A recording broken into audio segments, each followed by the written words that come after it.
എല്ലാവർക്കും പുതിയൊരു വീഡിയോയിലേക്ക് സ്വാഗതം. നാളെ നാളത്തെ പ്രഭാതം കാണാനുള്ളതാകും. എല്ലാ മലയാളികളും കണ്ണനെ കണി കണ്ടുണരുന്ന ഒരു സുപ്രഭാതം ആണ് നാളെ, വിഷു. അതുകൊണ്ട് തന്നെ നമുക്ക് ഇന്നത്തെ സംസാരം കണ്ണനെ കുറിച്ചുള്ളതായിരിക്കും എന്ന് ഞാൻ വിചാരിക്കുന്നു. ഞാൻ പറഞ്ഞു വരുന്നത്, 2-3 വർഷം മുമ്പ് വൈറലായൊരു പെൺകുട്ടിയുണ്ട്, ജസ്ന സലീം.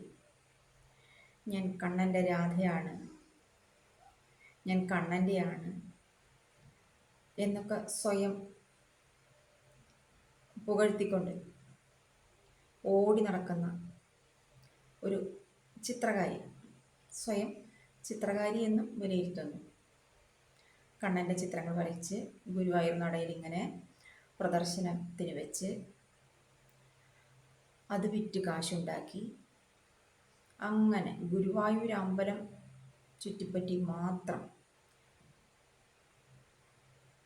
വരുമാനമാർഗം കണ്ടെത്തിക്കൊണ്ട് ജീവിക്കുന്ന ഒരു പെൺകുട്ടി, ജസ്ന സലീം.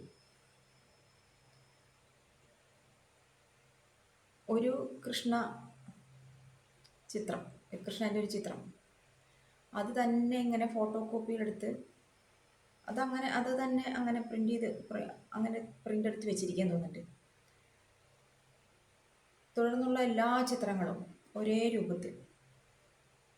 പക്ഷേ ഞാനൊരു ചിത്രകാരിയാണ് എന്നും പറയുന്നു. ഒരു ചിത്രകാരിക്ക് ഒരു ചിത്രം വരച്ചാൽ അടുത്തൊരു ചിത്രം ആ രീതിയിൽ വരയ്ക്കുമ്പോൾ അതിലെന്തെങ്കിലുമൊക്കെ ഏറ്റക്കുറച്ചിലുകൾ കൂടുതലും, ചിലപ്പോൾ ഭംഗിയുള്ളതാവാം, ചിലപ്പോൾ ഭംഗി കുറഞ്ഞ. ഇതങ്ങനെയല്ല, എല്ലാം ഒരേ രൂപത്തിലുള്ള കൃഷ്ണ ചിത്രങ്ങൾ. അതിൻ്റെ വില കേട്ടാലോ കണ്ണു തള്ളും. ഒരു ഫോട്ടോയ്ക്ക് 5000 രൂപ വിറ്റുപോയി. കുറേ കാശുണ്ടാക്കി കുട്ടി. അയ്യോ, അങ്ങനെ കാശുണ്ടാക്കുന്നതിൻ്റെ ഭാഗമായിട്ട് ഗുരുവായൂർ അങ്ങോട്ട് ദത്തെടുത്തു. കേക്ക് മുറിക്കുന്നു. നമ്മളൊക്കെ ഗുരുവായൂർ എന്ന് കണ്ടാൽ എവിടെയെങ്കിലും ഒന്ന് എഴുതി വെച്ചാൽ മതി, അപ്പം നമ്മൾ നോൺ വെജിനെ കുറിച്ച് ചിന്തിക്കുകയില്ല. ഗുരുവായൂർ തൊഴാൻ പോയ ഈ കടകളുടെ ഒക്കെ ഫ്രണ്ടിൽ സ്ഥലപ്പേര് എഴുതി വയ്ക്കുമല്ലോ. അപ്പോൾ ഗുരുവായൂർ എന്ന് കണ്ടു കഴിഞ്ഞാൽ തന്നെ നമ്മളിലേക്ക് ഓട്ടോമാറ്റിക്കലി ഭക്തി ഇങ്ങനെ വന്ന്, പിന്നെ നമ്മൾ ഒരു മുട്ടയോ മാംസാദികളോ ഒന്നും കഴിക്കുന്നതിനെക്കുറിച്ച് ചിന്തിക്കില്ല. അതാണ് നമ്മൾ ഹിന്ദു. പക്ഷേ ഈ കുട്ടി ഗുരുവായൂർ നടയിൽ വെച്ച് കേക്ക് മുറിച്ച് കഴിക്കുവാനുള്ള തൻ്റെ ഇടം വരെ കാണിച്ചിട്ടുള്ള ഒരു പെൺകുട്ടിയാണ്.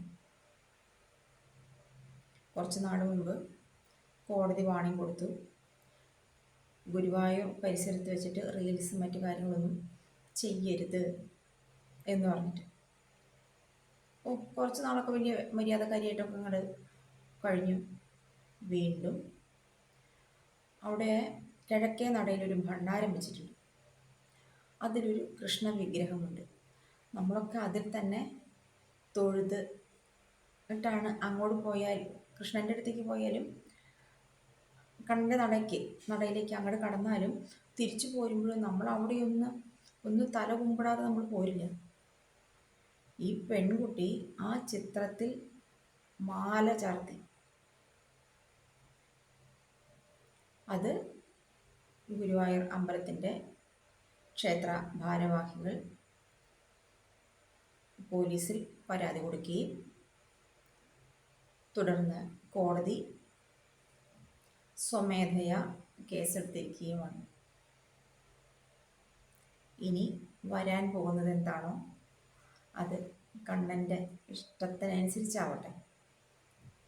സ്വയം പറയുന്നുണ്ട്, ഞാൻ കണ്ണൻ്റെ രാധയാണ്. ഹിന്ദു മതത്തിനെ കുറിച്ച് എന്തായിരിക്കും ആ കുട്ടിയുടെ അറിവിലുള്ളത്? ഞാൻ പിന്നീടൊരു കാര്യം പറയട്ടെ. ഇത് മറ്റൊരു മതസ്ഥരുടെ ദേവാലയത്തിൻ്റെ മുന്നിലാണ്, അല്ലെങ്കിൽ അവരുടെ കോമ്പൗണ്ടിൻ്റെ ഉള്ളിലാണ് ഈ പരിപാടി കാണിച്ചിട്ടുള്ളതെങ്കിൽ പോലീസും കോടതിയും ഒന്നും അവിടെ ഉണ്ടാവില്ല. അവിടുത്തെ ആ ദേവാലയ ഭാരവാഹികൾ തന്നെയാവും വിധി കൽപ്പിക്കുന്നത്. അത് ഒരൊറ്റ തവണയാവുള്ളൂ. ഇത് ഈ കുട്ടി കണ്ണൻ്റെ പടം വരയ്ക്കുന്നു, ഒരു മുസ്ലിം പെൺകുട്ടി ഇങ്ങനെ കണ്ണൻ്റെ ചിത്രം വരയ്ക്കുന്നു എന്നൊക്കെ കണ്ടപ്പോൾ മറ്റു മതസ്ഥരല്ല, ഹിന്ദു മതസ്ഥർ തന്നെ അങ്ങോട്ട് അങ്ങോട്ട് ഉള്ളം കയ്യിൽ എടുത്തു വെച്ചു. അതാണ് പറ്റിയ പാളിച്ച. അപ്പോൾ നമുക്കിനി വഴിയെ കാണാം എന്താണ് സംഭവിക്കാൻ പോകുന്നത് ജസ്ന സലീമിന് എന്നുള്ള കാര്യം. അപ്പോൾ എല്ലാവർക്കും നല്ലൊരു വിഷു ഫലവും ആശംസിച്ചുകൊണ്ട് ഞാൻ ഈ വീഡിയോ ഇവിടെ അവസാനിപ്പിക്കുകയാണ്.